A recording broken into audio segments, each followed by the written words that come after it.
मैं कहीं नहीं जा रहा हूँ। मैं एक कलाकार हूँ और मुझे कलाकारी रहने दीजिए। हमारे बस का मुझे नहीं लगता राजनीति है, क्योंकि राजनीति में आपको झूठ बोलना पड़ता है और हम सच बोलने वाले लोग हैं, और सच बोल के आप राजनीति कभी नहीं कर सकते हो। इसीलिए मुझे कहीं नहीं जाना है। मैं जहाँ हूँ, लड़ना था, एक बार वो सिचुएशन ही ऐसा हुआ, मैं लड़ लिया, मैं देख लिया कि सच्चाई यहाँ नहीं चल सकती।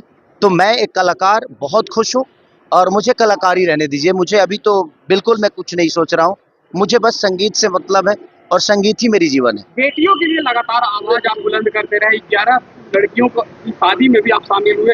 अभी वर्तमान में एक बेटी जो है अपनी जिंदगी की लड़ाई लड़ रही है। ज्योति सी कह रही है कि 10 करोड़ रुपया दे मुझे जीवन यापन करने के लिए। क्या कहिएगा एक बेटी का दर्द? देखिए, मैं पहले कुछ बोल गया था और उस बातों को लेके बहुत ज़्यादा ट्रोल हुआ फालतू में मेरे मतलब के। अभी उनका पारिवारिक मामला है और मैं कुछ भी बोलूँगा। एक बेटी मेरे मुझे बेटी है, तो उस दर्द के हिसाब से मैं कुछ बोल जाता था, लेकिन मुझे नहीं लगता कि मुझे बोलना चाहिए, क्योंकि बोलने के बाद फालतू के सवाल मेरे ऊपर खड़े हो जाते हैं कि मैं पारिवारिक मुद्दों में उलझता हूँ। अब ये तो सरकार का विषय है, कोर्ट का विषय है, और ये जिनका विषय है ये उनको ही निपटाना चाहिए। अब वो कितना देंगे, वो कितना लेंगी, कोर्ट कितना तय करेगा, ये तो उनका अपना विषय है।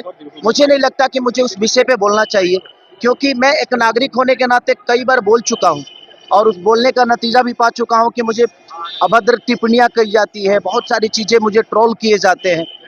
तो मुझे नहीं लगता कि मुझे बोलना चाहिए इस विषय पे। ये उनका अपना मैटर है, वो सुलझ लेंगे। पवन सिंह ने कहा एक कार्यक्रम के दौरान कि वैभव सूर्यवंशी भोजपुरी गाना बजाया तो पवन सिंह का गाना बजाया। लोग झूठे का अपने गाने का वाहवाही लूटते हैं, लेकिन पवन सिंह का गाना बजा, वो भी वैभव सूर्यवंशी ने बजवाया। अरे तो वैभव सूर्यवंशी हम सबका गौरव है, और भोजपुरी उनका बजे मेरा बजे बात विषय नहीं, बच तो भोजपुरी ही रहा है ना। और वो भोजपुरी का नाम रोशन कर रहे वो हो, चाहे हमारे ईशांत किशन जी हो, चाहे हमारे धोनी जी हो, चाहे मुकेश जी हो, चाहे जितने भी क्रिकेटर हमारे बिहारी और झारखंड के हैं, हम सब के लिए गौरव है। और हम चाहते हैं कि वो उन्हीं के गाना बजाएं। अब उनका गाना धरती पे बज रहा है, मेरा तो चांद पे बज रहा है, तो मैं क्या करूं। तो सही बात। आप बंगाल में आप जाएंगे चुनाव प्रचार करने के लिए, जो बंगाल में चुनाव होने जा रहा है? अब देखिए, कोई बुलाएगा तो क्यों नहीं जाऊंगा। जिनसे अपना देखिए मेरा व्यक्तिगत जिससे संबंध होता है उसके लिए मैं हमेशा से जाता हूँ, चाहे वो बीजेपी में हो या वो आरजेडी में हो या किसी भी पार्टी में। पवन सिंह, आप जिस शादी विवाह समारोह में आप गए थे उसमें पवन सिंह नहीं पहुंचे। जब अंकुश राजा से सवाल किया गया तो उन्होंने कहा कि मैं क्या करूं, इनविटेशन तो उन्हें दिया था, लेकिन खेसारी लाल पहुंचे शायद इस वजह से। नहीं, चुनाव में शायद वादा किए थे। उन्होंने वादा किया था कि 11 नहीं 21 बेटियों का शादी होगा। बट ठीक है, हो सकता है कोई परिस्थिति हुई होगी, नहीं आए तो ये उनका विषय है, क्यों नहीं आए। बट मुझे उन्होंने इनविटेशन दिया तो मुझे लगा जी नहीं यार, मैं सक्षम हूँ।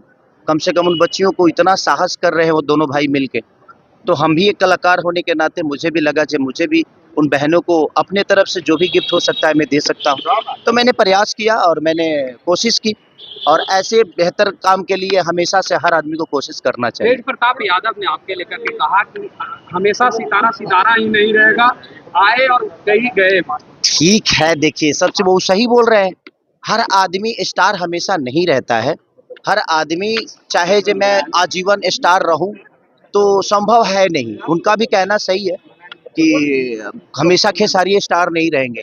आज है इनके जगह पे कोई पहले था, उसके बाद कोई आया, फिर मैं आया, मेरे बाद भी दुनिया है। ऐसा नहीं कि मेरे पे दुनिया आके खत्म होती है। तो दुनिया है और आना जाना लगा रहता है, और यही प्रकृति का खेला है कि दिन है तो रात होगी और रात है तो दिन होगा।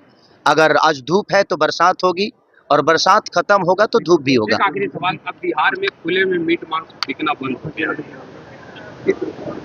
देखिए, खुले में कुछ, यहाँ कुछ भी खुले में बंद हो जाता है, लेकिन अंदर तो सब कुछ चलता ही है। तब उसके लिए क्या कहिएगा, ये कोई बड़ा विषय नहीं है। ये तो सरकार का विषय है कि भाई वो लोग क्या क्या बंद कराते हैं और क्या क्या चालू होता है, अब सबको पता है।